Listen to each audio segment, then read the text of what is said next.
Milan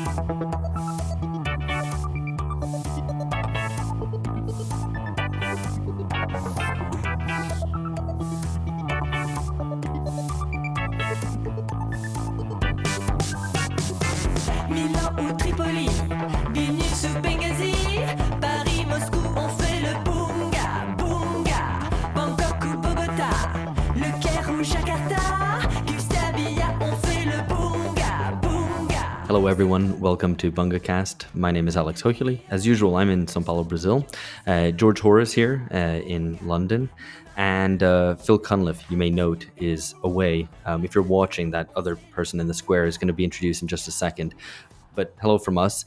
Just before I introduce our guest, I just wanted to say that this is going to be most likely, I think, unless something major suddenly happens in the next couple of days, our last episode of the year. But I wanted to highlight some things we've got coming up in the new year. Lots of big things, some changes maybe here at BungaCast, but also wanted to highlight some episodes we've got coming up. We're going to be discussing whether we're living in a time of catastrophe and endings and what it might mean to organize around this. We're going to have Giuliano Fiori on to discuss that. We're going to be discussing the millennial left with Chris Cutrone. Amber Lee Frost is going to be back on the podcast to talk about her memoir, which has just come out. It's called Dirtbag.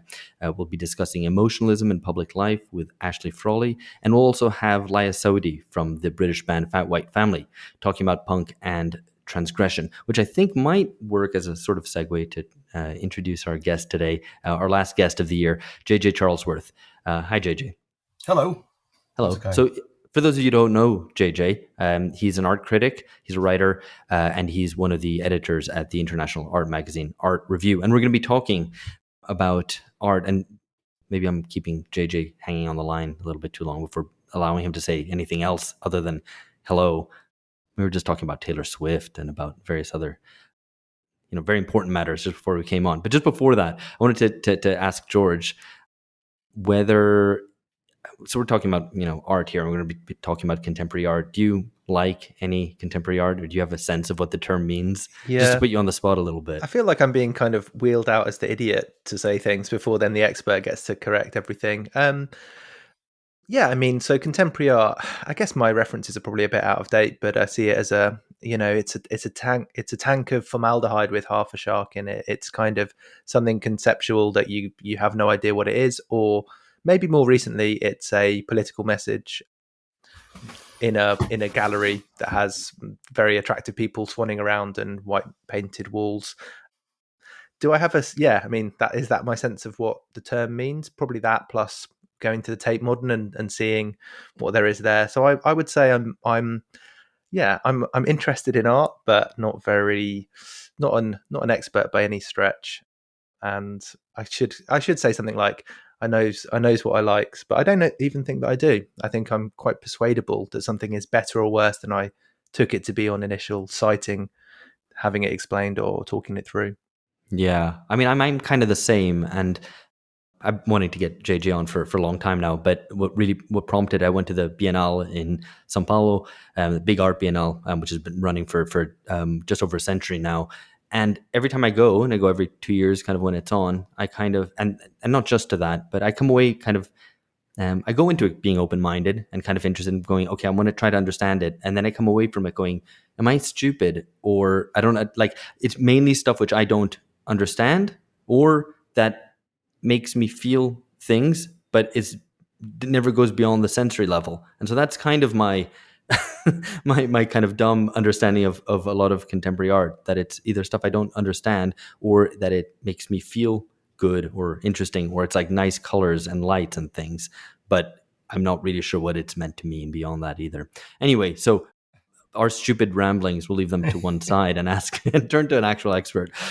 JJ, first, what is contemporary in the contemporary art? Is every plastic art created today by definition contemporary art? Well, thank you, Alex. Thank you, George. I think you're not as stupid as you would like to pretend.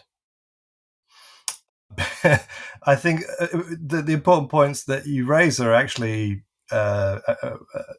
significant in terms of how we deal with art, because you're talking a lot about expertise. And I would guess that in many fields, expertise, has a kind of authoritative value. and it's very nice to be called an expert, but actually it's just something I've learnt as I went along. Obviously, I've studied a bit and gone to art college and tried to write things down in a fashion that makes sense and try to work out what I think about stuff and read other people's opinions on things. But I think and indeed you've got a book coming out about and I have this. a book I coming forgot to out, say in which the is introduction, so I'm going to use this as a prompt to allow you to talk about your book coming out this year, next year, early next year, hopefully, which is about it's called Criticism, Art and Theory in 1970s Britain. It's an academic study of the criticism and the changes in art criticism that took place in the 70s in the UK, looking particularly at how new theories, particularly theories from the left, as it was then, but the kind of post-68 left, started to influence how art was being made and how art was being written about. So I guess the interesting thing for me is to kind of consider, to come back to kind of these points about what is contemporary art and should we think about it or feel about it. I think there's a great deal of thinking that we should think the right thoughts about contemporary art. I think that the idea of expertise is always a problem in art because actually it addresses a non-specialist public, and that's how it should be, right?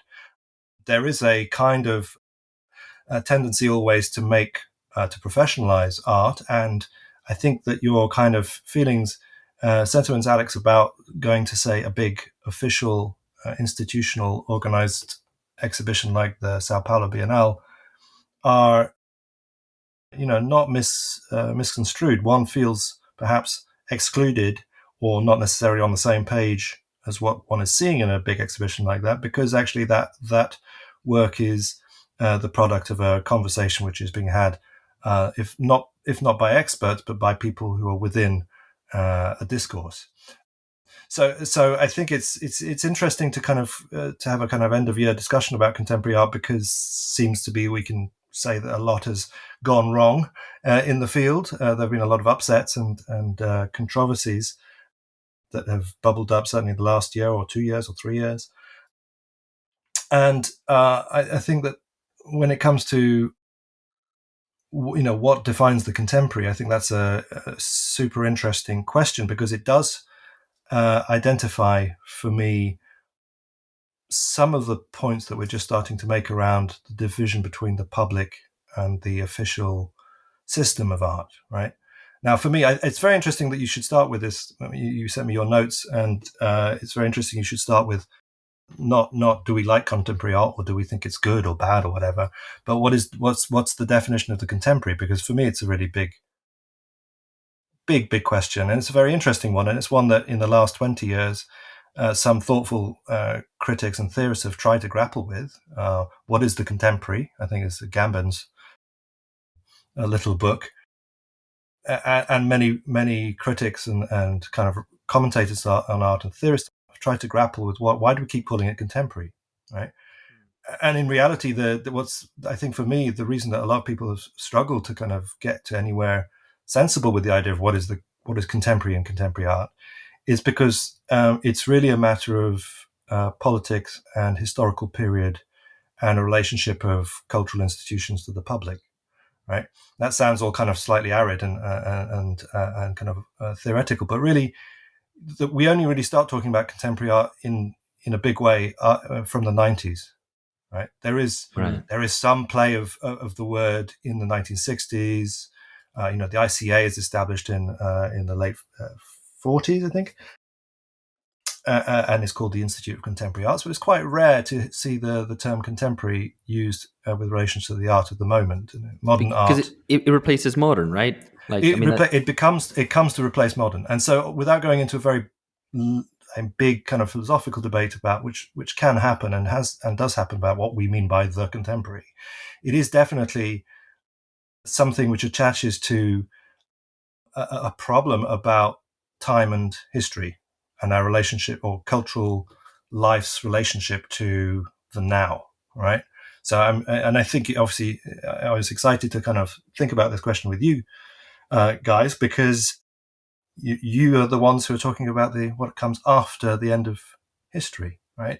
And so there is, and I without kind of trying to be too kind of to align things too much with, some of the things you might be discussing, on your podcast. I think it is very true that every time I've tried to look at it, contemporary art is a thing that starts in the 90s.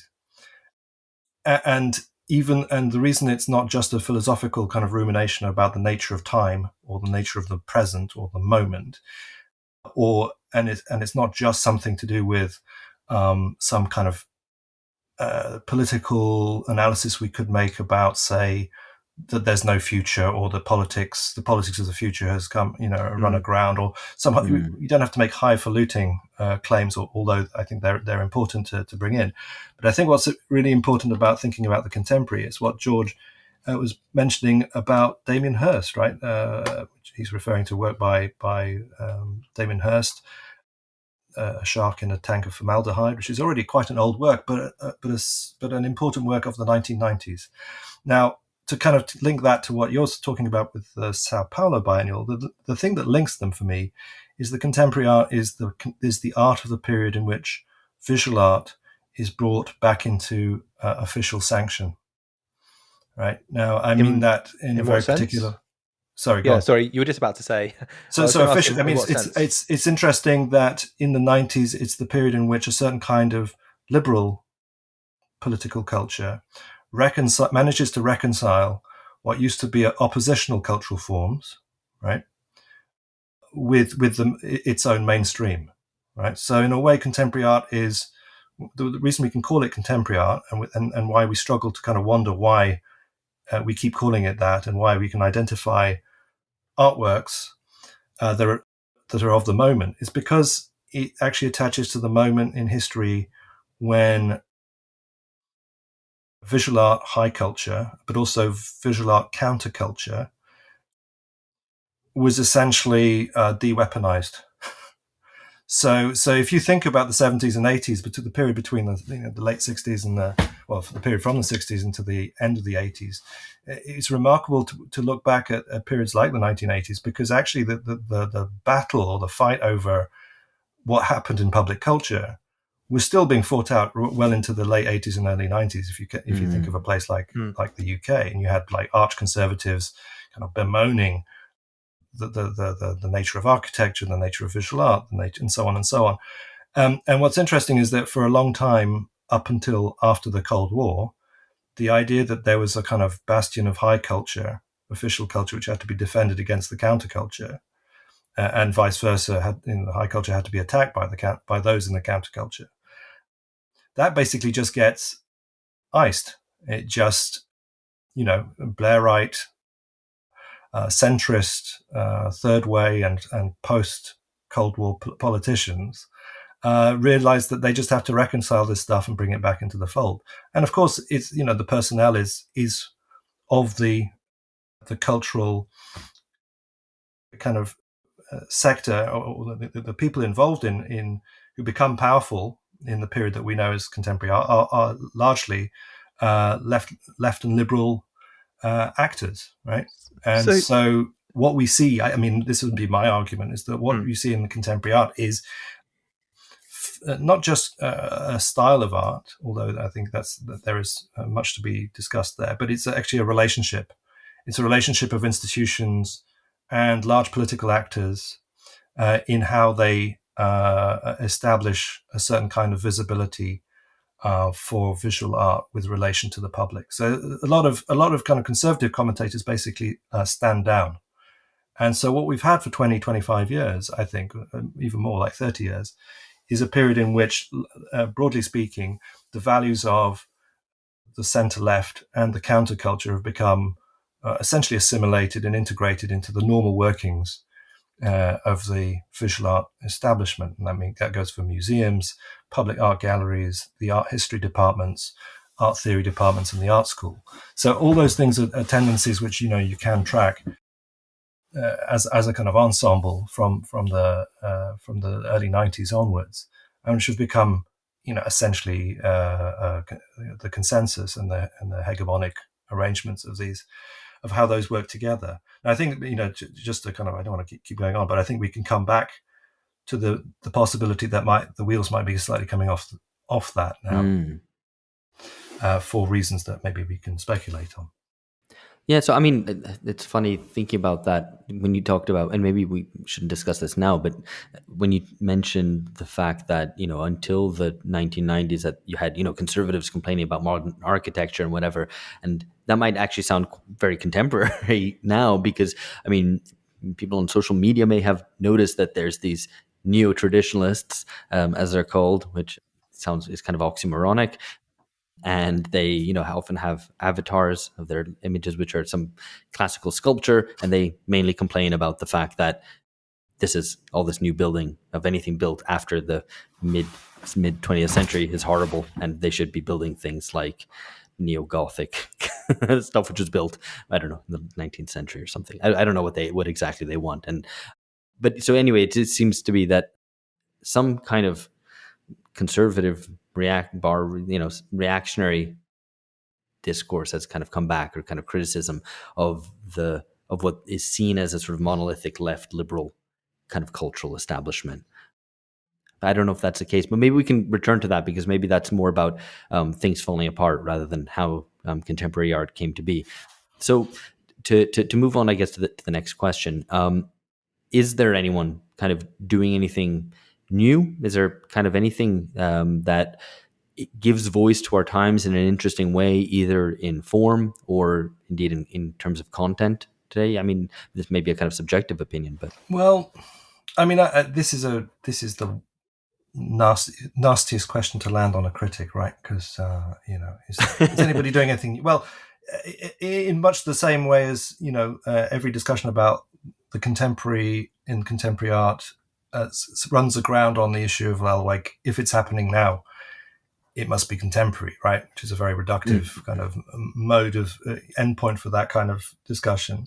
I think people are always making things new, because otherwise there would be nothing. You'd have seen it all by now, kind of thing. Yes, there are people making lots of new things. Whether there's any innovation, I think, is more interesting. I think that what is interesting is that certain trends and positions are starting to emerge,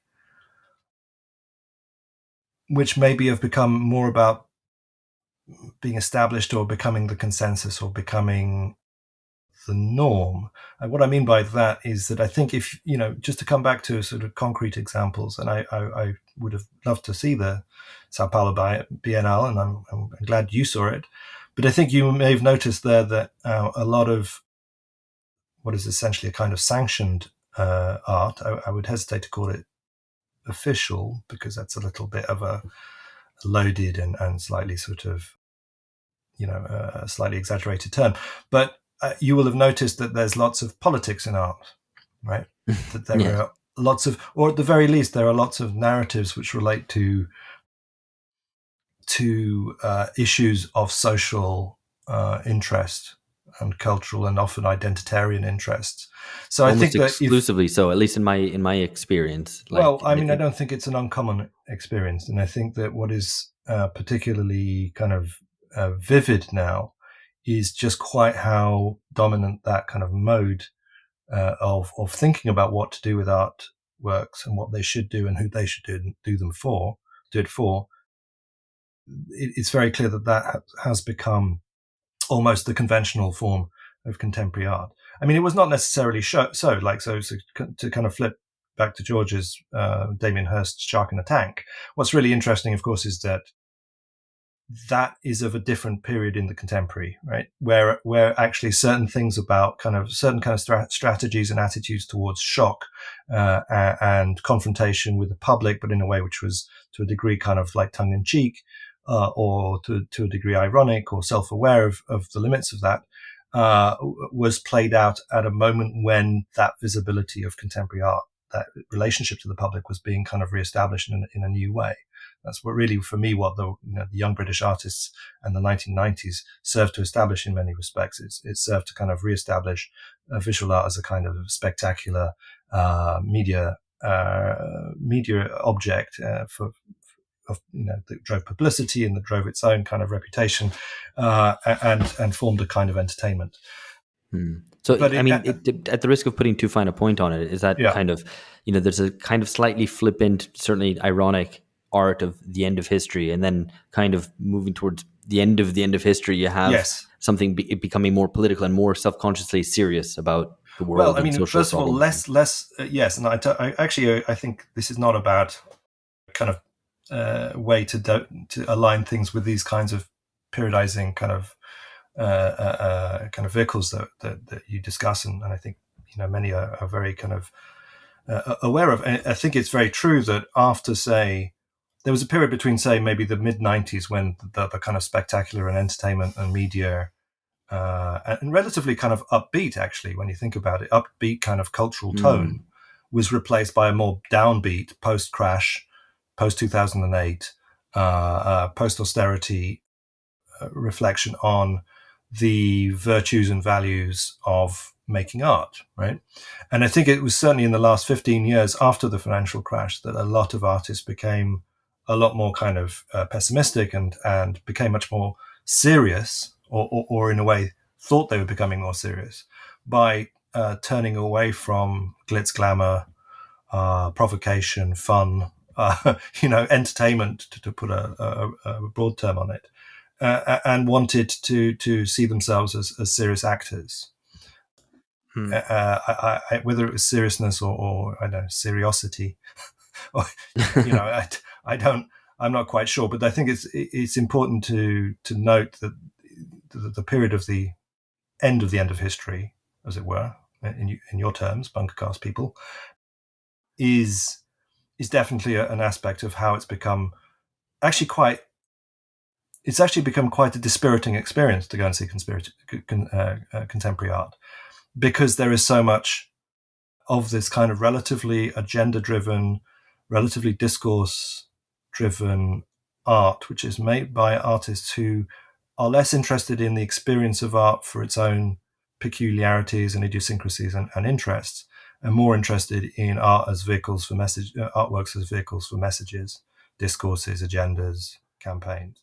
So that is definitely a shift which we've seen in that kind of, if we were to call the last 30 years, which is, I think, still the contemporary period.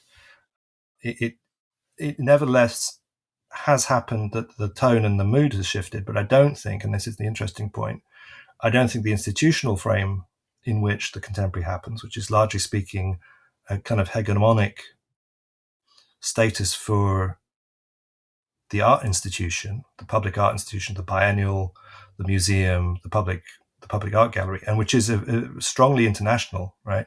I think actually that's consolidated more, barring certain kind of like periodic upsets. But I think that the culture of contemporary art is one of a network of institutions that tend to circulate a relatively consensual discourse on a lot of what are essentially agenda positions. So the type of art that I would have liked when I was a teenager. She's like, yeah, give me something, because of course I'm a Philistine and have no appreciation for beauty, and just wanted something that was like angry and punchy and rebellious. But I didn't become an artist, so that's well, unless podcasting is an art form, but we probably shouldn't get into that. Yeah. But I'm sure it is. Don't diss yourselves, right? Let's assume. In fact, you've said that it is, so that if you're the expert, then it must be, and I'm not going to welcome challenge to that. the Artcast, Bunga. I resent being loaded with this responsibility. I think what's interesting, of course, I mean, this is the point about authority and the lack of it, and also how authority comes to be, right? And especially in terms of like the qualities of an art form, if you want to call it that, right? Nobody knew how to do good podcasts, right? 20 years ago or 10 years ago, whatever, and you've all had to learn the art of it, right? And that's through trial and error, reflection, experience, doing things slightly differently, tweaking this, fixing that, rejecting something else. These are all kind of testing, testing and experimentation approaches to making something better, which means you have certain criteria which you develop over time. All those things are transferable to any discussion of creative practice elsewhere, right? Yeah, I mean, I hesitate to describe myself as a creative, due to my podcasting, because that would just make anybody, quite rightly, in a conversation that I was with, just find an excuse to leave instantly.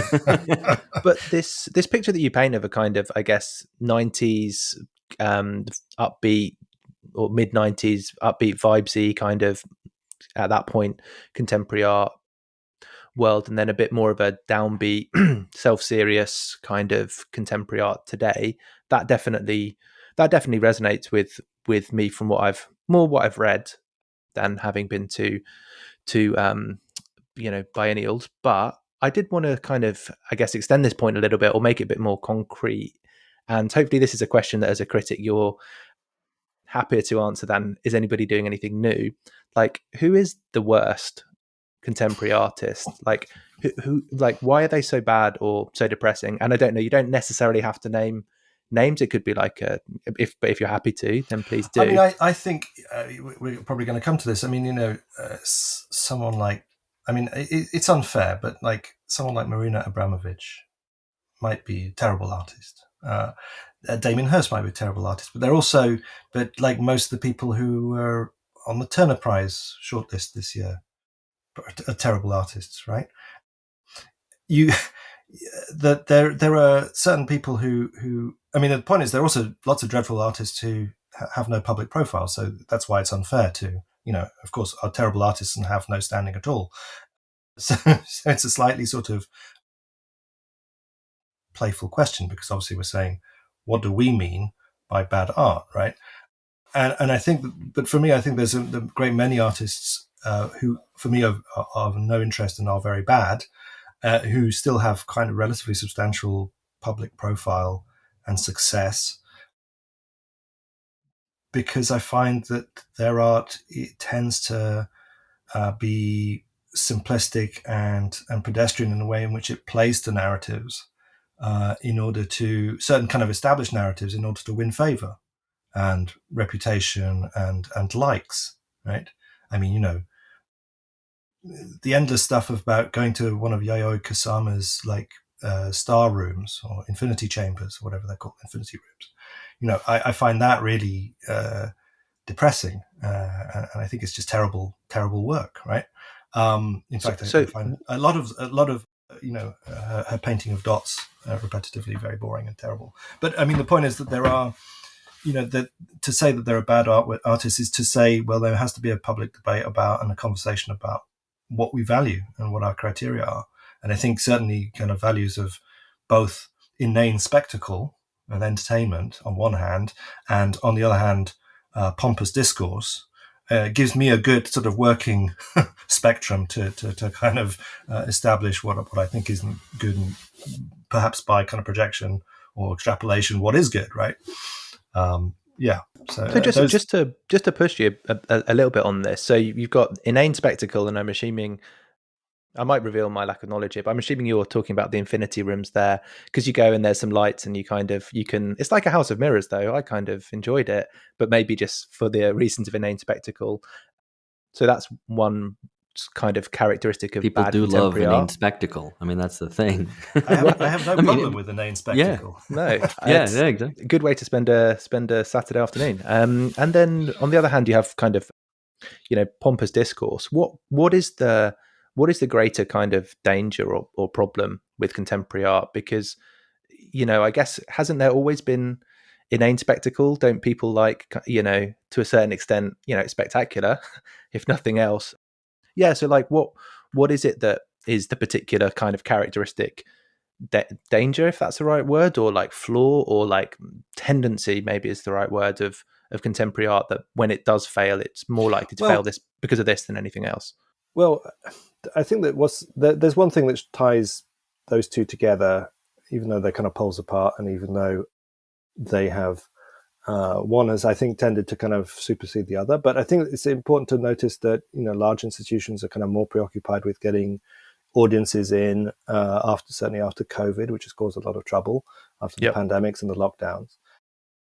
And so there is a kind of lurch at the moment towards kind of spectacularizing everything, right? So the big Marina Abramovich show at the Royal Academy in London, which is on, the tendency for a lot of museums to kind of, and galleries to kind of try to steer towards this new genre of immersive art, which is starting to kind of turn up everywhere, and the commercialization of that too. So the idea of making things easy and making it an experience and making it essentially a visiting experience is definitely part of that kind of inane spectacle pole.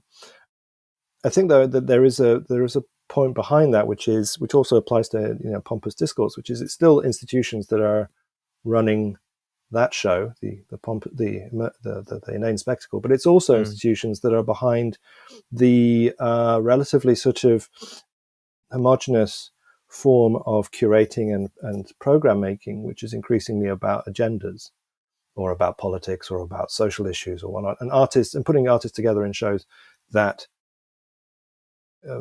fulfill and kind of pursue a presentation, a form of art which is very much about a kind of didactics of contemporary social commentary and a certain number of perspectives on issues in social, in contemporary political and social life. So there's a lot of art about gender. There's a lot of art about race.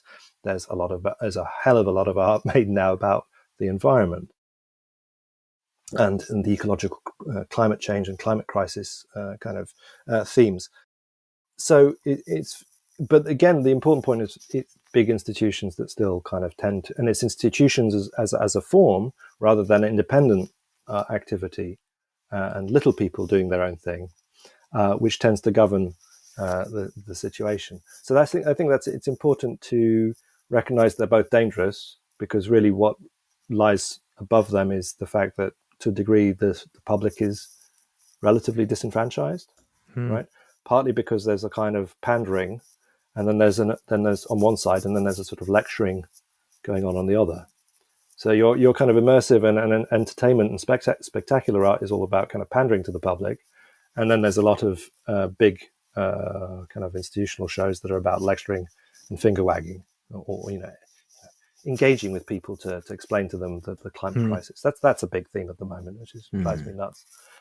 So as a sort of anarchist, I guess, to a degree, I mean, I'm against institutions, let's put it that way, or rather I'm against institutionalization as a critic, because as a critic you speak on behalf of the public and you speak on behalf of the artist, and you do both at once, and often it causes interesting kind of conflicts, right? But what I'm against is I never speak on behalf of the institution. That's really important. Otherwise, you become a PR for institutions. So I think unfortunately that's become increasingly powerful and prevalent. So the institution produces the inane spectacle, the pompous discourse, and then the some of the critics who are supposed to kind of provide a bulwark against it, but I think that's definitely not really the case at the moment. It's partly because I think people fall into the trap of backing certain horses or taking sides or supporting the agenda making type art, and then pretending to themselves that the spectacular stuff is just vapid in a name and inane and commercialized, when at the same time they don't notice or wish to acknowledge that they're essentially supporting and backing the continuation of a particular institutional power arrangement. So I think that those things need to be discussed openly, and they do need to be addressed more than they are. And I think people are very defensive about addressing them because there's a lot of career and survival and subsistence involved in those situations. So I want to turn in just a second to the elements of content, of the ideas, of ideology and stuff. And you've already kind of hinted at some of those that we're going to talk about. For listener, we're going to talk about magic. So, if you like magic, stick around. But before we get to that, one last point, I guess, on the inane spectacle side of things, if that's how we're dividing them. You've written about Marina Abramovich, who you already mentioned, that she morphed into the high priestess of a very contemporary fusion of experiential art and victim culture. And reading those lines that you wrote in a critique of a show of hers, it occurred to me that let me phrase this as a question: has the superstar celebrity artist been endowed with an aura that the art now lacks? I mean, is that the way that it's kind of working? That it's sort of around celebrity rather than their works. Well, I mean, I think it's the quality of the celebrity which has changed, right? Or rather, the character of its content. In the sense that what was fun about writing about the Marina Abramović retrospective, because this is an artist with some substantial kind of career behind her. I think, and it was for a relatively mainstream public, that piece. It was for the Telegraph, and it was meant to take a kind of antagonistic point of view on it. But what's important is that we've had art stars and art celebrities for 30 years, yeah. But the content or the message which they project has shifted. And I thought what was interesting about Abramović is that she went from being a kind of underground counterculture sort of radical, Yugoslavian artist, Serbian artist who was broadly speaking against the state and kind of acted, came up with some kind of like interventions and public performance art moments which were of some, visceral interest and had a degree of impact. But over the years, she's become increasingly, involved with and engaged with a kind of iconography which I hope she's being sort of ironic, or that there is some kind of like hidden humor in it. But it seems to have increasingly become a sort of figure who believes in crystals and a kind of centered energy and a kind some of the worst tropes of holistic kind of wellness culture turn up in a lot of her more recent works, right? You could, at the Royal Academy, you could walk through this kind of weird archway. There were two. One early work where you had to brush through or between two a naked man and a woman, and you have to squeeze between them. And obviously this was meant to be a kind of pedagogic kind of experience to kind of look at the notions of social, questions of social etiquette and convention and so on and whatnot. But by the end of it, you're going through an arch which was had kind of enormous quartz crystals built into the insides of it, illuminated so that you would pass through and apparently somehow gather some of the crystal energy, right? And it just made Did me... you? Well, I don't think I picked up any crystal energy, no, because it doesn't exist, right? So, but of course people think all that stuff exists. And it was quite weird and dispiriting. I mean, not only in that work, but in other works where she just sits there and stares at people. And they feel enormous kind of a sense of catharsis and communion. And so basically there's a very kind of broad set of tropes in her more recent work that have made her a celebrity, which are all about the idea of a kind of post-New Age wellness culture of feeling sorry about yourself and wanting to release your sorrow through the agency of a kind of slight quasi mystical figure. Now, I think she does play, I think to a degree she plays those things up, but I also think that people don't necessarily care whether she's playing those up self-consciously. I think people genuinely do enjoy and participate in the idea of her as this kind of focus figure for their sense of loss and frustration and sadness that could be released through an encounter with her presence, right? So these are quite strange turn in culture but it obviously reflects the therapeutic turn in culture. It reflects the relatively downbeat, victim-centered or trauma-centered subject that needs a form of kind of therapeutic redemption, right? And this is an interesting turn for an artist to have moved towards that, away from a much more kind of aggressively kind of political and countercultural form of art as activism, to something which is a kind of the art gallery as a space for communion with the kind of almost sort of saint-like figure who takes on your suffering. I mean, weird experience, right? Now, having said that, I guess there's also, I mean, these are connected because you wanted to talk about magic. Well, I mean, yeah. I So think there's, that's kind of, yeah. yeah, go on. I mean, I think, like, go on, because I think you want to frame it in a certain way. Well, I mean, actually, so you've written this piece quite, I think it was last year, which I thought was very interesting, and it kind of was able to sum up something that I think that I had maybe intuited somehow in sometimes seeing art and then realizing, oh, actually, maybe this is a thing, as you suggest that it is, that there's a return of, or a turn to magic in art, that, there's kind of ideas of the mystical or the irrational or somehow have come back. And I mean, I would urge listeners to check out the piece itself. It's in the show notes along with some of other JJ's pieces, which we've kind of already made reference to. So there does seem to be a strange turn, I think, in culture. And I wonder if you find that this is a turn away from politics, a kind of a turn to something irrational, mystical, away from telling people that climate change is bad and we need to do something, or if it's somehow of a piece with it. I don't know. Mm-hmm. Well, I do think it's, in a strange way, it's of a piece, because, I mean, I think that it's worth trying to sketch out some of the points of reference in that piece. I started to notice that the term magic, mysticism, but particularly magic, was cropping up more and more in a lot of press releases that I was receiving, and that a number of artists were starting to kind of like quite openly and explicitly sort of indulge and involve themselves with ideas of the occult and of witchcraft, and of a kind of notion of spiritualism, which had very little to do with religion in any kind of traditional sense.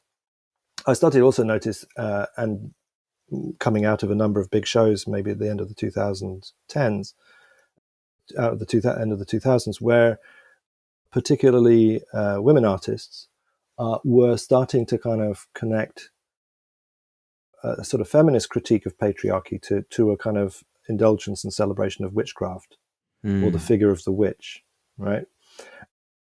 And at the same time, you could see, and this, obviously that slightly applies in some ways to Marina Abramovich, right? The iconography that she develops more recently connects the idea of the saint and the witch together and the martyr and the mystic in a particular way. But you notice this more and more in art of the last, say, 10 years. And it is interesting that, that artists, and I was looking at my inbox, I was just searching for the word witchcraft as a kind of keyword in Google Mail. And I was quite shocked at how many times the word comes up in press releases that I receive from all over the place. And it's broadly speaking framed in terms of, it's usually female artists. And the usual line is something along the lines of that it's counter-patriarchal, right? So there's a kind of historical consciousness of how the witch was always the woman punished by the man or by male power.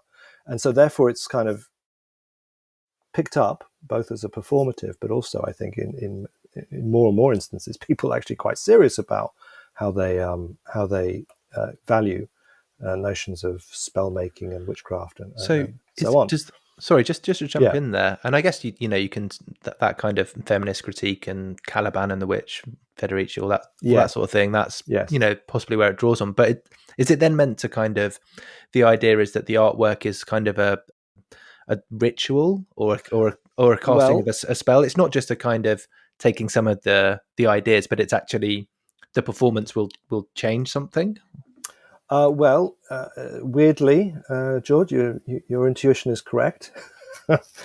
You're better at this than you think. Maybe I am an artist after all.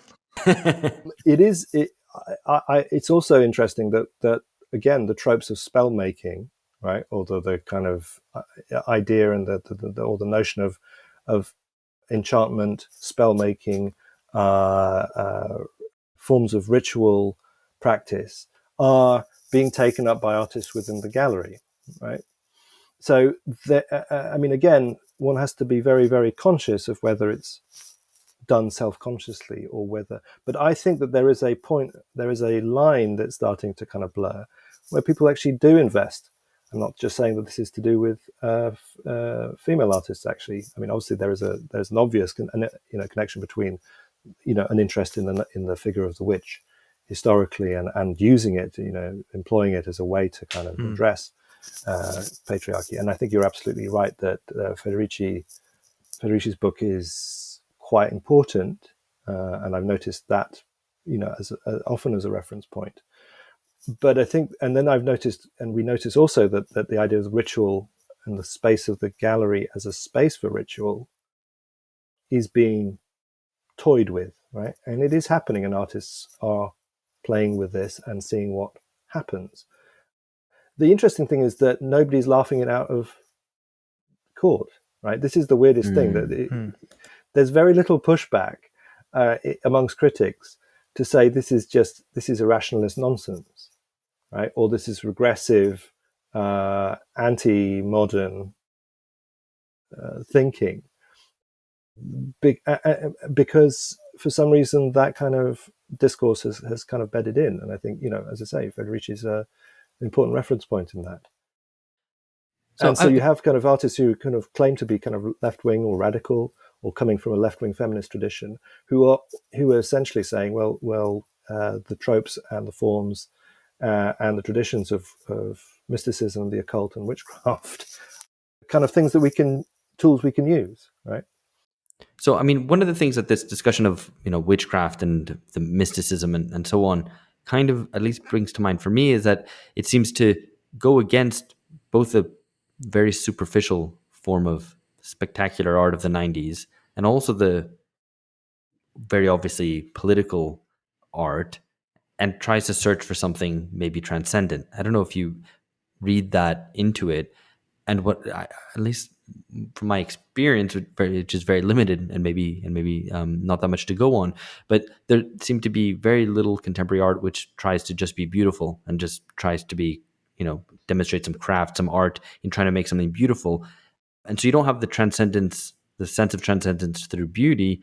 Maybe you're having it through magic instead. I don't know. Am I barking up the wrong tree? I think you're onto something with that.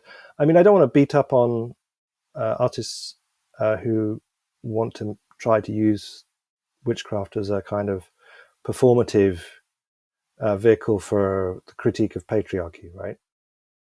But, and I think it's important not to kind of dwell just on that, because I think to kind of reply to your point there and the question, I think it's important to notice that actually those kinds of tropes are part of a greater field, which is to do with a reluctance or a disinclination to acknowledge what would be called like Western Enlightenment epistemologies or something like that.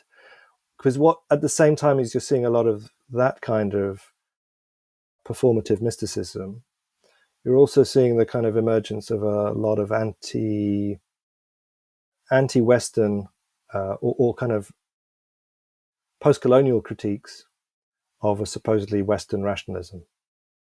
And that's very interesting, because you see that a lot in the integration of indigenous perspectives in a lot of curating now. So it's a very big deal now, and I think you would have probably been struck by this in Sao Paulo. And of course, in terms of the politics of indigeneity, which I think we were briefly discussing in the DMs on Twitter recently because of your visit there, it's really noticeable how many artists, indigenous artists, are becoming are brought into larger ensembles and are having higher profiles because of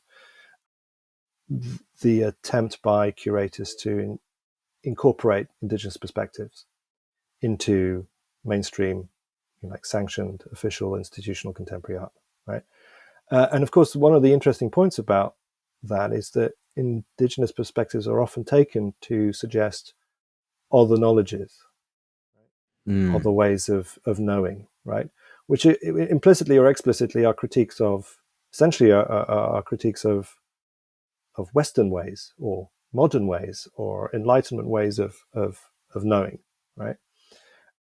So I think that there is an issue, quite a profound kind of political and philosophical issue there, or the way in which philosophy is, or traditions of philosophy have been politicized, because in the kind of post-humanities, or in the or what we now see as the humanities, the critique of modernist or modern and Western supposedly epistemology is entrenched, right? And it also amazingly links also to environmentalism, because environmentalism is also connected to the body of the female. This is kind of wacky, but it does keep coming up. You see it all the time, and the perspective, the authentic perspective of the indigenous subject. And these are very, very kind of weird cultural formations, right? So things which were perhaps progressive, like self-determination in terms of indigenous rights, self-determination in terms of feminist politics, seem to have kind of turned around and started going backwards to kind of ideas of the pre-modern and the mystical and the kind of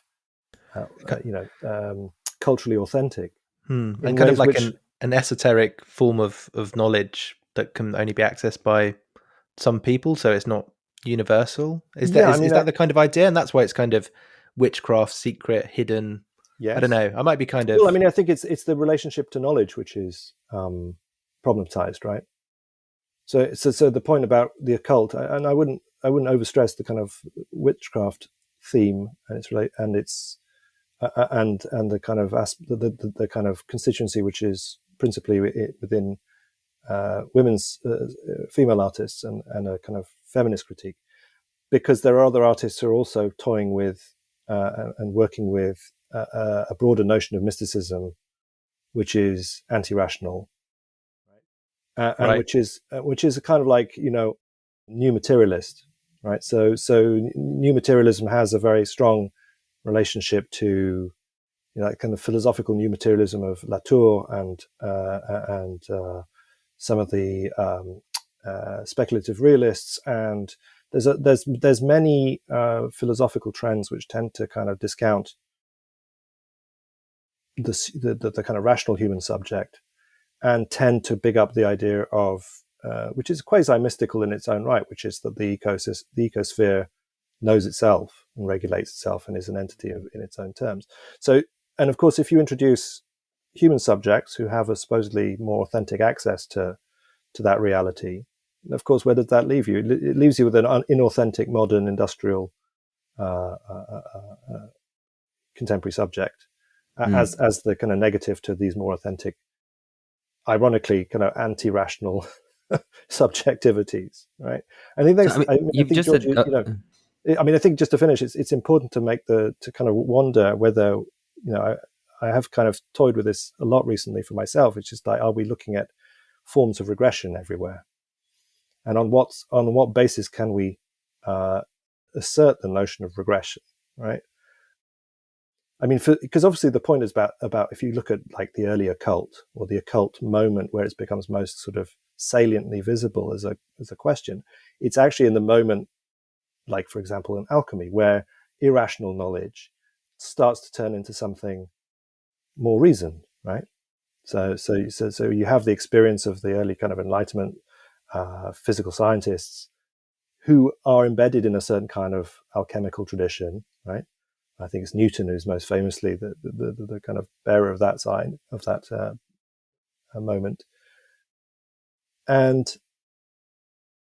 But they start to reach through empirical questioning and discovery, something which is a bit more reasoned. Now, I think it's really kind of sad at the moment and dispiriting to see how the idea of a kind of unreason or kind of anti-reason or form of kind of mysticism as a sort of mysticism being used as a kind of snub to the tradition of epistemological tradition of reason rationalism, and so on. So it's just to say that artists are thick in with all this kind of intellectual and cultural shift, I think, which we see in the humanities, which we see in a lot of contemporary philosophy, but we see very much in the rationalization, ironically, of the environment, ecology, the environment, and the pre-modern as kind of authentic positions.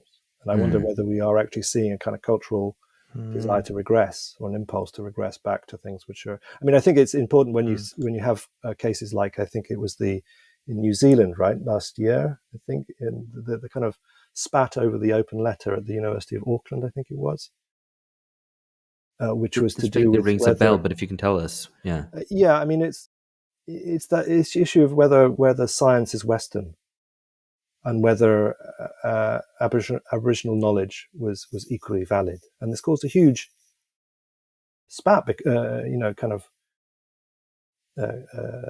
enormous controversy in New Zealand. But it's we see these elsewhere, where the idea that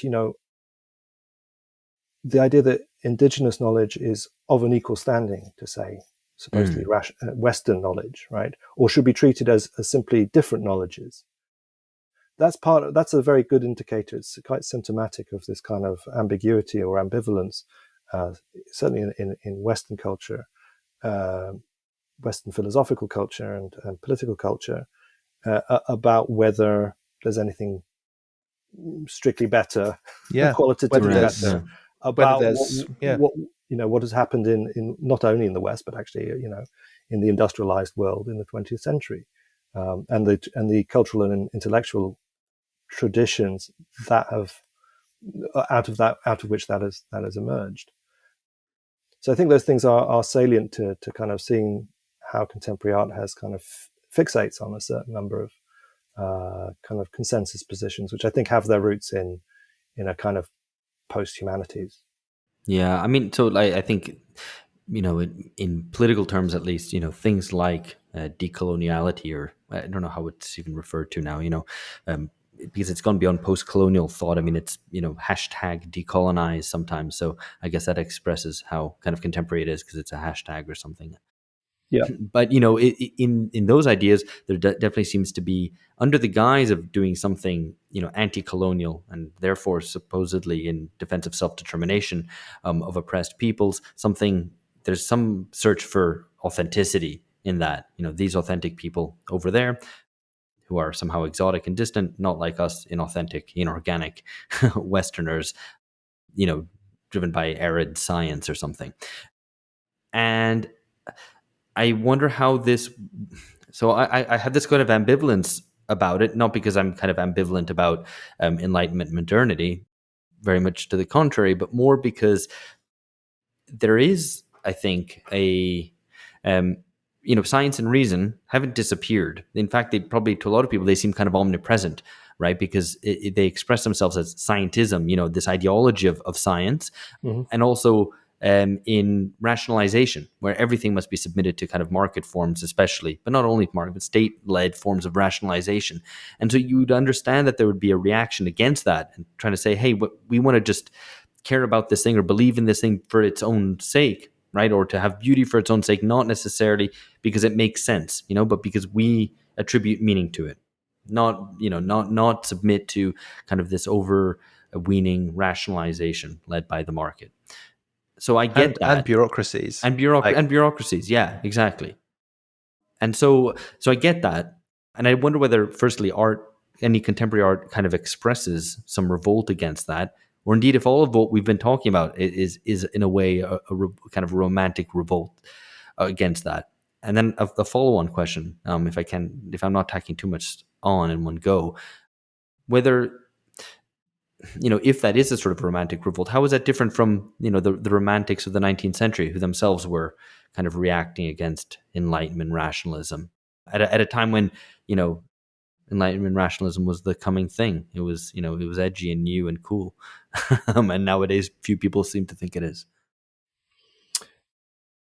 I mean, I think that there is always an impulse to assert one's own sense of self through art, right? So I think it's very interesting that some of this art is less about analysis and discourse, or it's less analytical and discursive, and more about even the kind of just the possibility that you might experience something or feel something or invoke some state of being which is which is authentically accessible to yourself, right? So there's always a tension in contemporary art about the public aspect of art, which is rationalistic to a certain degree because it requires notions of justification, right? This is precisely the point about the Enlightenment and its struggle with the aesthetic, right? And of course, the reason why you have a romantic reaction in aesthetics to the initial Enlightenment moment in aesthetics. And in any way, actually, Enlightenment aesthetics never really starts with a kind of clean, pure, clear, rational aesthetics, right? It's never the case. However, the kind of claim of rationality always puts the felt and the subjective in tension, right? Both sides have to try to explain themselves to each other, right? That's why aesthetics, post-Kantian aesthetics after Kant have to deal with the unknowable and the sensual, right? And what it means to enjoy. What is pleasure and cognition? How do they work together? Are they conflicting, and so on? So there is a public aspect to art which is always about having other people in the room, and there's a private aspect to art which is about yourself and your closest, comrades or your closest sort of associates who might be part of a community, small community that all feel and think in the same way. So I think it's never been the case that art has rejected the subjective, but or has been always about rationality. I don't think that's the case, and in fact, I think it's very boring if art is not about feeling and sensation, right? But it's not just about that, because it's also about discourse and thought and content and ideas, right? All these things swirl together in good art, right? I think that's important. I think, though, that what is more problematic is that even though we see art which is reaching, and I think it's important to come to this point about the reaction to something which is an experience of society which is instrumentalized and highly bureaucratized and so on. I think it's important to kind of recognize that to turn to these the idea of a state of being which is more kind of authentic because it refuses and rejects everything about modernity or the modern experience, it is clearly a reaction and regressive in a certain way. And it's partly why I think a lot of art, there's quite a lot of art which is involved with the internet and with AI and the wilder statements that are sometimes made by artists or commentators who are in the field about the internet and about digital culture and about social media and about artificial intelligence, where they almost see it as a kind of godhead entity, right? So artificial intelligence itself is treated as and the net is treated as a kind of quasi mystical space as well. And in fact, there's a tradition of mysticism, of net mysticism in a lot of art adjacent cultural commentary. Net mysticism. Does Yeah, that mean kind of, more mysticism than not mysticism? So no, the internet itself is a potentially a kind of mystical space, right? Or a in one sense it is. I guess it's so unknowable, and if you explained it to somebody 100 years ago, they'd be like, "Wow, this is magic. It's sufficiently developed technology." But I'm sure that's not. Even the way we talk about the algorithm, right? Like, the algorithm's managing things and showing you things and hiding other things from you, and you're not really sure how it's structured. But it's I think that I take both your points. I mean, it's Arthur C. Clarke, isn't it, who said that? How does he phrase it? At a certain point, sufficiently advanced Sufficiently technology advanced is technology is indistinguishable, indistinguishable from magic, right? Yeah. And I think there's not a bad, it's a good line, and I think it is actually totally applicable to the kind of bullshit that is currently swirling around the kind of AI hysteria, you know, that, but more broadly is comes out of cultural attachment to the idea of the technological as a non-human other that has actually more agency than we do. So I think a lot of these tropes that we find in culture and which are constantly working their way in and out of artists' work reflects to a quite a significant degree that sort of disappointment with subjective agency. So there's a kind of like two-way kind of movement going on there, Alex. So that, you know, like as you say, you know, the idea, the desire to believe, right, or the desire to be immersed, or the desire to want to have some control over yourself, even actually if it means sort of obliterating yourself, which is a very kind of, you know, it's the sublime, right? This is why people talk about the technological sublime, you know, in some kind of post kind of, I don't know, 90s theory. But I think that's it. It also means that there's a sort of other reaction, which is where people who think of themselves as trying to do something against this kind of discourse hegemony, which you see in contemporary culture. There certainly, you know, there are people on the, I don't know, the alt-right, perhaps, who are going around trying to kind of regenerate the idea of beauty and tradition, and the tradition of beauty, and the beauty of tradition, and all this kind of, and frankly, it really the gears spin on air, because it's really a reaction to, again, that kind of loss of certainty in the contemporary moment, and the absolute sense of being completely unmoored socially, and at a moment where everything seems to be adrift, right? So there is definitely a sort of slightly kind of cosplay, right-wing, pretentious reaction that wants to lay claim to kind of beauty and a certain kind of heroic art, perhaps, which you sometimes see in weird little corners of the internet. And yes, you know, all those kind of Twitter avatars that are of Greek statues and with lasers coming out of their eyes. That's you know, that's been around for a while. Should say that, you know, given somebody who's usually on the podcast but is not here now, that does have a Greek statue as their Twitter avatar. But there's to be nothing fair wrong to with Phil, to be fair to Phil, it doesn't have lasers coming out of the eyes. So missed the trick. Or even in, you know, I think it's a very good example of that kind of aesthetic, kind of slightly sort of hopped up in you know, Bronze Age pervert, or no, sorry, not the Bronze Age pervert, but raw egg nationalist, that kind of weird outfit. We'll carry on. If you don't know what JJ's talking about in reference just Google there, it's good. Yeah, well, and lucky you also, I want to say, you know. But yes, no, I do think that there is a sort of, in both directions, or on various points in the sort of, I don't know, cultural political spectrum, if you can even call it that,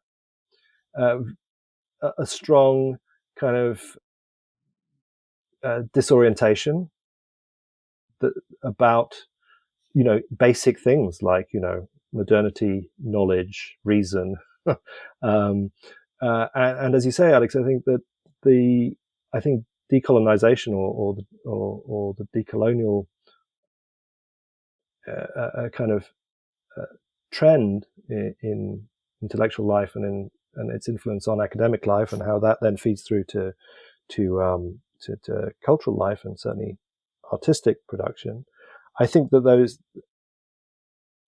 has become yet another of the sticks to beat the West with, or rather, yet another of the sticks that Westerners use to beat themselves up with, right?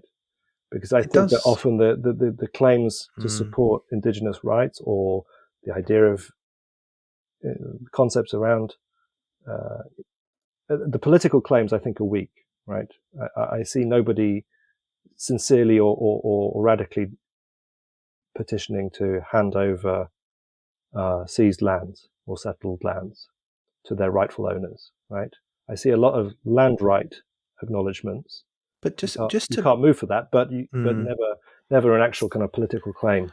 So just a question about where I guess all of this leads to, because I don't want to put too many words in your mouth, but but you did say that kind of disorientation around knowledge, modernity, and reason. It seems like there's a lot of contemporary art practice which looks to, I guess, undermine the authority maybe of quote unquote the West, or maybe of like artistic institutions themselves. I mean, is there a kind of a stopping point to all of this? I mean, I might have misconstrued like what's going on, but it does seem in many aspects of political and cultural life there is a continual undermining and delegitimating of some of the structuring institutions of political or cultural life. So, and it does seem there has to be a kind of an endpoint where this, you can no longer make hay doing this because these institutions are finally ultimately completely exhausted. But yeah, I mean, does this continue in your view? This kind of, it sounds like the way that you've sort of portrayed the contemporary art world is one of undermining some of these basic kind of premises almost of like contemporary Western art. Does it go on indefinitely, or does it reach a contradiction at some point?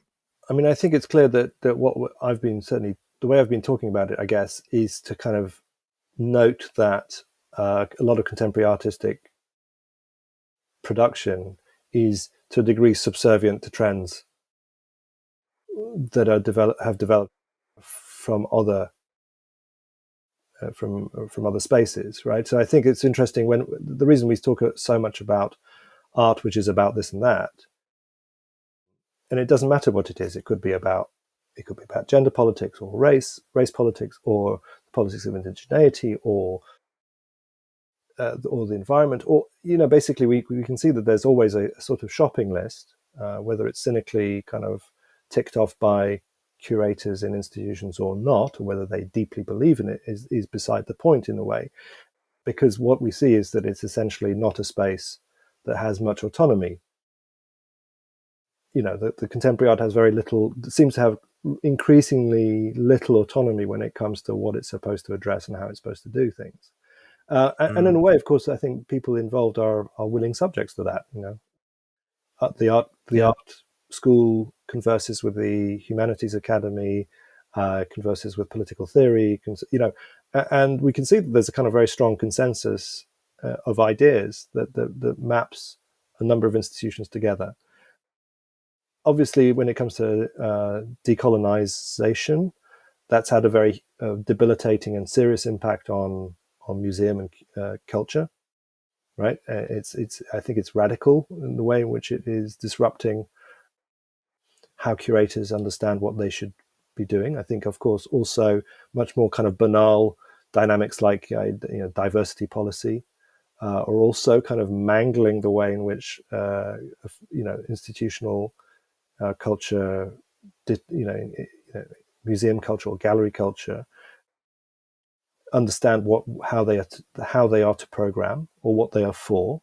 So the idea of representation in terms of personnel, in terms of people, profiling artists of whichever identity fraction, these things take precedence, right? And so, whether you think that's good or not, it remains the case that as a cultural institution, art is remarkably lacking in autonomy or agency to do different things, right? To be able to kind of represent a plurality of positions or interests. And I think what's very interesting about it is it produces essentially a increasingly circular economy. So the people who are curating the shows curate the artists who have been trained in the institutions along a certain set of ideas, which will be, and so it goes round and round and round and round. It is creating increasingly fraught moments of tension and conflict when those exhibitions and institutions are coming face to face with certain issues which are now becoming quite problematic. I mean, I think, for example, the kind of fallout in the art world for whose side you're on post October the 7th, right, is notable, right? Without going into that too much, but it's remarkable how that's actually just the last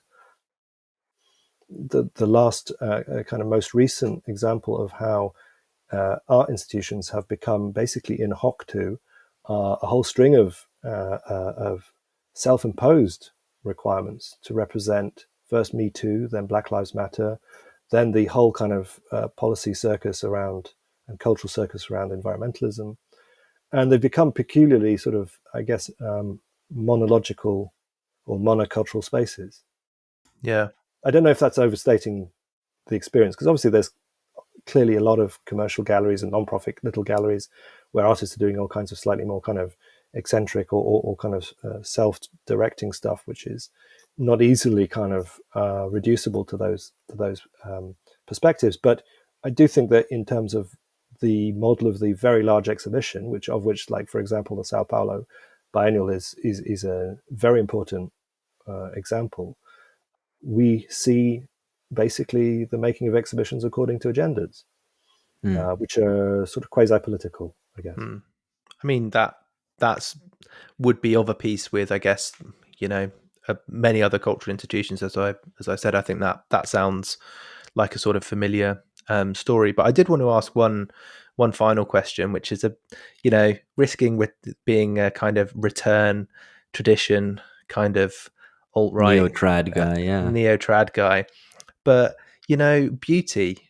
I mean, we have mentioned it a few times, but Yes.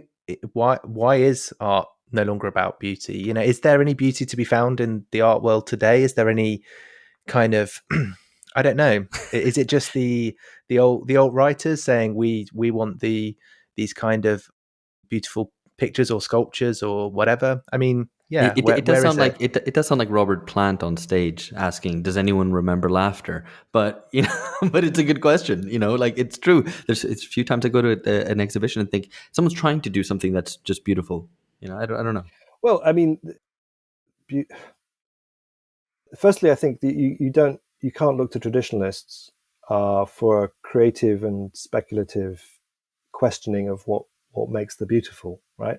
Because traditionalists just want to take you back to point at the old stuff because they have some kind of relatively sort of limited notion of that's good, right?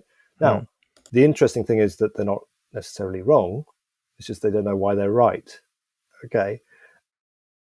You have to actively look to check that the canon is worth being the canon, right? If beauty is a criteria for the canon of culture, and certainly Western culture after a certain point, but is a broadly discussable and transferable notion, then you have to check that it really does work for yourself, right? And that it is still a living idea, and that it is manifest and can be found in the experience of artworks of maybe of particular types, but at least that raises the challenge of what constitutes it. But the important thing about beauty, in a sense, is that it comes out of the whole discourse of beauty comes out of a moment in which human beings reflect on their own value and capacity, right? And the strangeness of their contradictory state of being, which is to feel and to think, to act and to experience. These things are core to the kind of, certainly the Enlightenment speculation around the beautiful. But it does lead to it does kind of rely on a certain kind of naive notion, perhaps at the time, but necessary notion that there's something worthwhile about reflecting on the value of existence or human experience as a self, as a subject. Now, I do think that it's people don't talk about it because, I mean, to not to kind of make it too much of a caricatured point, but I think we just don't really like ourselves very much, and so why would anything be beautiful? If human beings are a pox and a virus and a destructive kind of dynamic on the face of an otherwise unblemished planet, then why would we see ourselves as, or why would we even bother to consider a human-centric notion of the value of of human experience. I mean, that's why the good and the beautiful and the true go together, right? Because we have to kind of, in that kind of classical, Enlightenment kind of formulation, because we have to ask ourselves, what is it about that's good about a thing? Who determines it? What is it about the self, the human subject, that gives it authority to claim itself as the arbiter and the kind of authority over the way the world should look and be experienced? So I think that's I'm kind of running away with this one, but I think it's important to kind of recognize that in a period where the idea of human activity as such, right, human productive activity, and this is a more of a Marxist kind of or materialist tradition in me that comes to the rescue in a situation where even and this is why environmentalism is such a kind of noxious kind of doctrine for me, in a culture where we are told that even the production of our own societies is a stain, right? And that we, by acting and by living and by producing, are as ourselves in some way the problem. Then the idea that any kind of productive, anything that you make for your own pleasure or for the sense of what it might be for you, becomes actually quite suspect. So I think it's more. So we have quite a painful culture in a way, because I think, coming back to some of the points we were discussing earlier, I think there is a desire to have some sense of value and transcendence, right? And yet it's because it's self-defeating, because we live in a culture that refuses that human beings should act in their own interests. So you have a kind of weirdly mixed sort of passive aggressive a passive aggressive culture, let's say, which wants to kind of somehow reach something good, but is constantly told it has to deny its own agency, because most all human agency is in some way destructive. So self-denial and the secret desire to transcend, I think, kind of go together. To come back to Alex's point earlier. No, I think that's absolutely hit the nail on the head. Although it is quite quite bleak that we don't have the preconditions to even consider beauty. But I loved also your phrase, passive aggressive culture. I think that's absolutely true. Well, I mean, also, let's not forget orthodoxy, because I think if you are afraid of what people can do, then you basically want more of a kind of clerical society or a feudal society mode where basically meanings are authorized, right? And so we do tend to see, I tend to see the kind of the institutional art world as increasingly a form of clerisy in that sense. Those who authorize the management of the meanings of the public sphere. And I think that is that's applicable to the institutional or sanctioned art world, but I think it's very obvious that is a dynamic elsewhere in academia, Absolutely. in the media, and so on and so on. Well, I hope listeners have understood this the right way. Have taken the correct interpretation from this episode. No, this has been excellent, JJ. That's been, it's been very good, very enlightening, and that was very well put at the end. I do kind of maybe try to take something positive from that. If there is a sort of maybe tension there of people trying to do something good, but also being told that they must deny themselves. There's a tension there, at least. Absolutely, and I do think it really is to do with rethinking the terms by which one can be independent to pursue what one wants, without necessarily knowing what it should mean, how it should turn out, and what it should reveal to us. Otherwise, what we get is kind of art which either panders to us or lectures us, and doesn't actually give us a great deal of space to form our own sense of what is good and bad in that encounter. Excellent. I would love to kind of carry this on because there's a whole bunch of stuff that we could talk about relationship between artificial intelligence and art, or the role of the market, censorship in art. But anyway, that'll have to stay for another time. Thank you, JJ, again for being with us on this last episode of 2023. As I said at the beginning, there's lots coming up in the new year, so make sure you don't miss out. If you'd like to subscribe, it's at patreon.com/bungacast. Plenty of interesting stuff about catastrophe, about the millennial left, about emotionalism, and about punk and transgression, and indeed art. So more of this kind of thing to come also in 2024. It's been lovely to spend 2023 with you, listener. Thanks for being with us, and for your continual engagement also with what we do. We look forward to more of that next year. But for now, happy holidays, and we'll see you in January. Catch you later. Bye.